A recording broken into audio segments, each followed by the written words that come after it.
Hello guys, in this video I'm going to show you how you can download CapCut on your PC.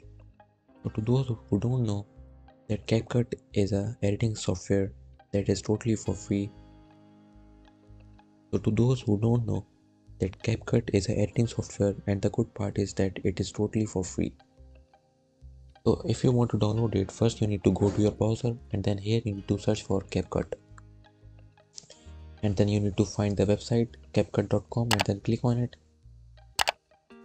And here you will see two options. Either you can use CapCut on your browser or you can download it for your Windows. So I will download it for my Windows. So you can see that the download has been started. So I will meet you after it has been downloaded. So here you can see that my CapCut has been downloaded.